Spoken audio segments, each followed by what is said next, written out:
Bonjour, bonsoir, bien-aimés. Dans le Seigneur, notre thème aujourd'hui, c'est dis un mot. Dis un mot dans ma vie.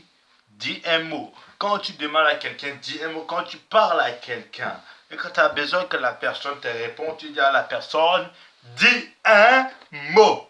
Maintenant, moi, j'aimerais que tu dis à Jésus, dis un mot. Nous allons aller à l'autre dans Matthieu 8, 7. Jésus lui dit, j'irai et je le guérirai. Le centenaire répondit, Seigneur, je ne suis pas digne que tu rentres sous mon toit, mais dis seulement un mot et mon serviteur sera guéri. Amen, amen. Dis un mot. Dis un mot dans ma vie, Jésus-Christ, et ma vie ira mieux. Dis un mot dans mon ministère et mon ministère avancera. Dis un mot dans mes projets iront de l'avant. Mes projets verront des succès en succès. Dis un mot, j'aurai toutes les biens de ce monde parce que l'or et l'argent t'appartiennent. Ma voix est un peu fatiguée. Mais ce qui est important est que moi je vais accomplir ma part. Que ma voix soit fatiguée ou pas, là n'est pas le problème. Que ma voix soit vraiment trouée ou pas, là n'est pas le problème. Mon problème est la suivante. Mon problème est que Jésus doit dire un mot. Là où je suis en train de vous parler, si Jésus dit un mot, ma voix va s'arrêter. Dis un mot. Maintenant nous allons prier. Éternel Dieu Père Céleste, je prie enfin que tu dis d'abord, mon Dieu, mon roi. Je prie enfin que, Seigneur, tu dis un mot pour moi. Je prie enfin que, mon Dieu, mon roi, tu dis un mot, Seigneur. Dis des mots. Dis, Seigneur, tes propres mots en moi. Mon Dieu, mon roi, dis tes mots en moi. Enfin que, Seigneur, tes mots sortent de ma bouche. Enfin que, mon Dieu, mon roi, tes mots, Seigneur, soient décortiqués. C'est non, Seigneur Jésus-Christ, ton inspiration. Je ne suis pas fait. Je ne suis pas dit de me prosterner au devant de toi par la foi et dans le nom de Jésus-Christ.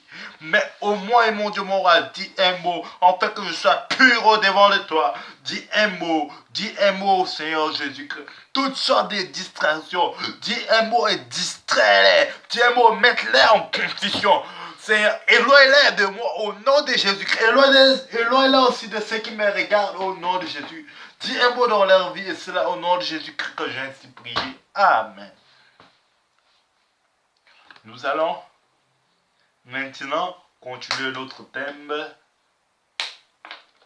Donc, notre thème, c'est dire un mot. Maintenant, qui doit dire un mot?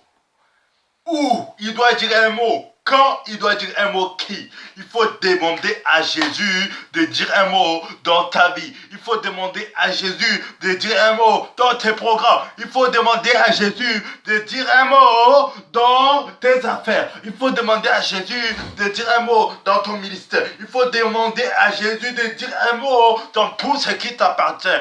Car tout ce qui t'appartient, tout ce que tu vois là, appartenait déjà à Dieu. Il n'y a rien qui est impossible à Dieu. Il n'y a aucune intelligence qui est impossible à Dieu. Pourquoi? Parce que s'il dit seulement un seul mot, la chose change. Il dit seulement un seul mot, tout change.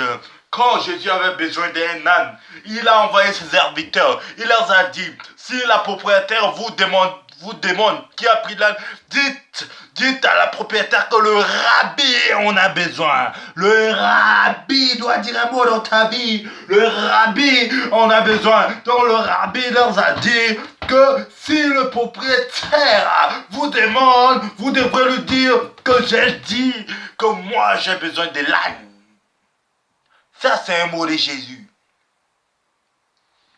Et quand sinon jamais, la propriétaire avait refusé d'emprunter son âne au roi des rois. Si la propriétaire avait refusé, si Jésus allait dire un mot, que l'âne devient une pierre, l'âne allait devenir une pierre. Pourquoi? Parce que cet âne-là appartient pas à sa propriétaire naturelle. Il appartient à sa propriétaire créateur. C'est pour ça que si le créateur même qui est déjà le maître de cet âne, s'il ne devrait pas se soumettre au Créateur suprême, qui était aussi son Créateur allait seulement dire un mot, tous les deux ils allaient devenir des cailloux.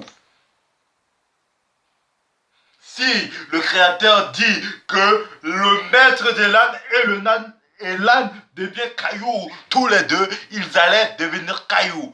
Mais heureusement que comme la propriétaire a entendu que le maître a dit un mot, il a donné son âne. Maintenant, nous allons aller et relire attentivement. Nous allons relire encore le passage.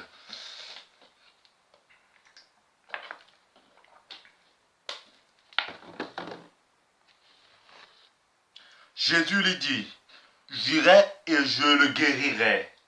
Le centenière répondit, Seigneur, je ne suis pas digne que tu entres sous mon toit.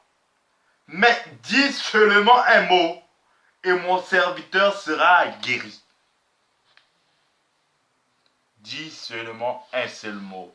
Dis seulement un seul mot. Dis seulement un seul mot. Dis seulement un seul mot. Dis seulement un seul mot, mon Dieu, mon roi. Dis seulement un seul mot. Dis seulement un seul mot au Père Céleste par la foi. Dis seulement un seul mot, Seigneur, pour ce que je fais. Et ma vie changera au nom de Jésus-Christ. Nous allons encore refaire la lecture une dernière fois. Jésus lui dit, j'irai et je le guérirai. Le centenaire répondit, Seigneur, je ne suis pas dit que tu rentres sous mon toit. Dis seulement un seul mot, mais mon serviteur sera guéri. Laisse-moi te dire quelque chose. Du moment où tu reconnais que toi, tu n'es pas dit pour te tenir au devant Jésus. Toi, tu n'es pas dit pour résister aux mots, pour résister à la précision de Jésus-Christ de Nazareth. Je te dis, je te répète, je te fais comprendre une seule chose. S'il dit seulement un seul mot, car je te rappelle d'abord, dans Genèse, la Bible déclare, la terre était l'autre, les ténèbres ont entouré, ils étaient entourés sur l'abîme de la terre. Alors Dieu dit que la lumière fut, que la lumière soit et la lumière fut. Laisse-moi te répéter cela. Dieu avait ordonné à la lumière par un mot. Et moi, je veux te dire quelque chose avec un mot. Je veux que tu comprends ceci. Si Jésus te dit un mot, la chose arrive. Pourquoi? Parce que tout a été fait par la parole.